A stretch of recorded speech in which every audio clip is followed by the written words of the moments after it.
Biboy Bibo!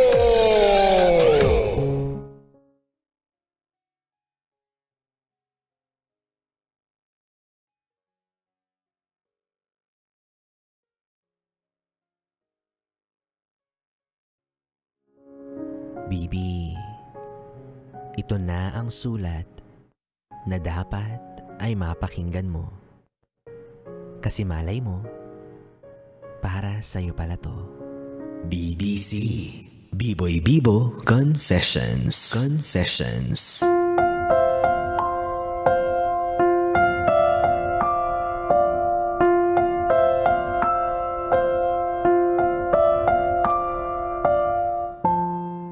Pumatol ka sa suhol, kaya hiwalayan ang aking naging hatol. To my long-term ex-partner, Jao. Hello. Alam mo, kahit ako yung nakipaghiwalay sa'yo, kahit papano masasabi kong nakakaramdam pa rin ako ng panghihinayang sa relasyon na masaya nating binuo. 7 years, 7 taon, halos 1 dekada. Napunta yung lahat sa wala dahil lang sa mga walang kwenta mong barkada. Nung nagkakilala tayo year 2017, super green flag ang tingin ko sa'yo. Kung usapang kabutihan rin lang, doon ka naman talaga panalo. Soft-spoken, professional, gentleman, and God-fearing.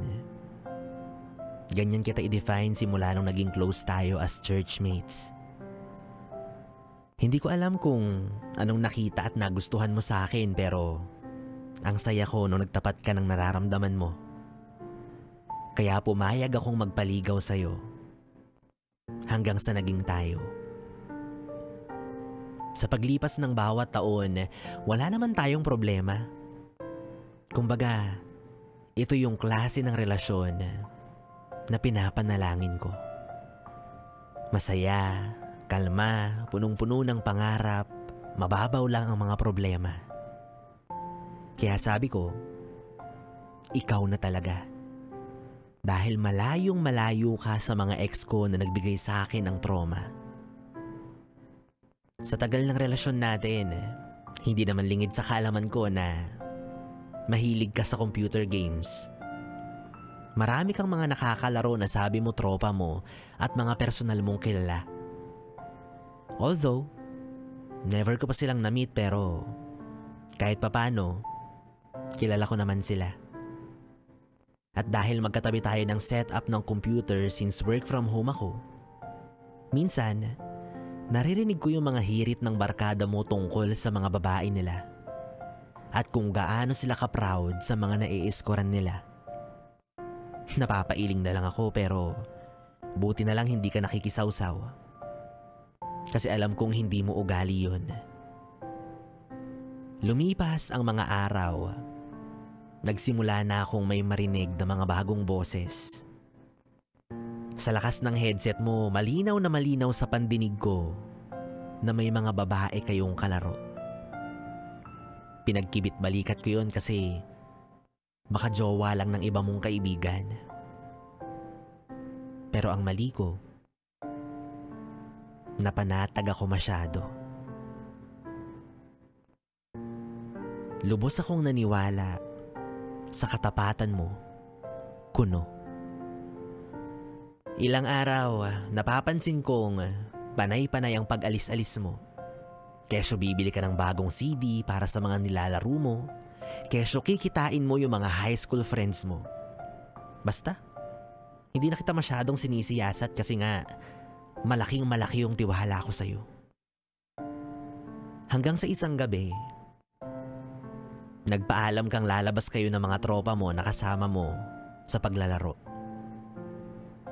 Tinanong ko kung sino-sino kayo, pero nagulat ako na defensive yung sagot mo. Puro kami lalaki. All boys night out. Kaya sabi ko, Okay. Pero in fairness naman sa'yo, nag-a-update ka pa rin sa mga ginagawa ninyo kahit hindi ko hinihingi. Nakakatuwa. Green flag talaga.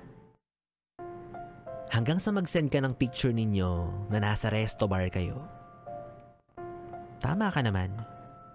All boys talaga kayo. Okay na sana eh. Pero bakit may nakita akong bag ng babae sa tapat ng inuupuan mo na parang gusto pang itago kaso nakisali sa picture eh.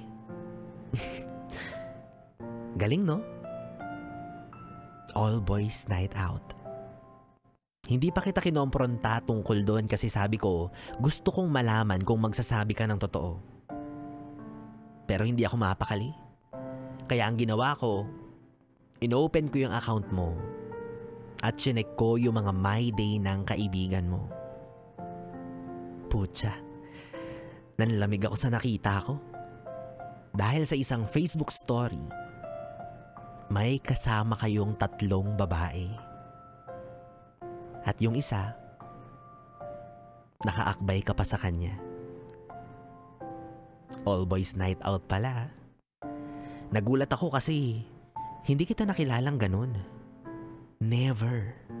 Ni lumingon sa ibang babae hindi mo ginawa. Kaya lubos ang aking tiwala. Siguro nga,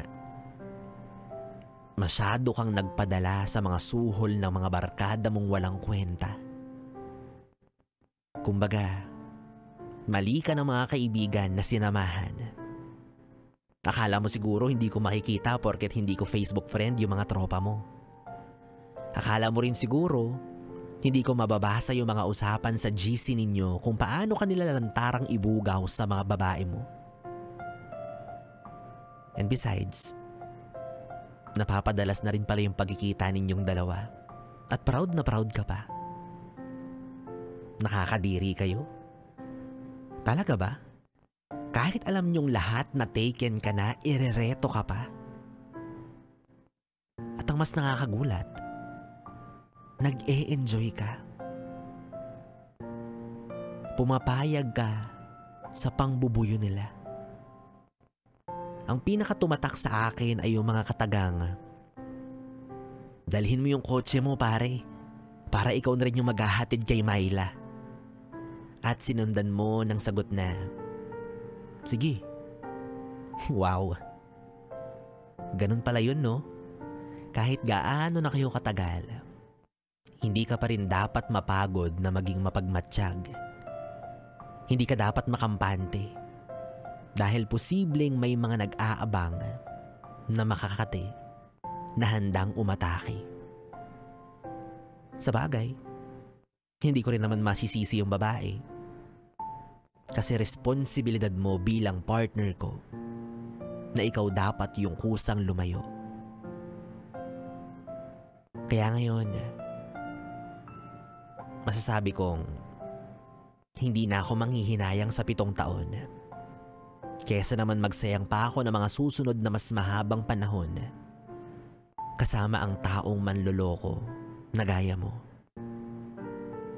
Ang galing mong magpanggap. Siguro para sa'yo mababaw ako. Oo, mababaw ako. Pero malalim akong magmahal at ayoko ng laro-laro.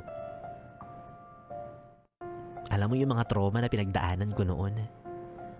Kaya hindi ka na rin magtataka kung bakit hindi na kita bibigyan ng ikalawang pagkakataon. Kaya next time, video games lang ang laruin mo. Huwag ang puso ng taong tapat na nagmamahal sa'yo.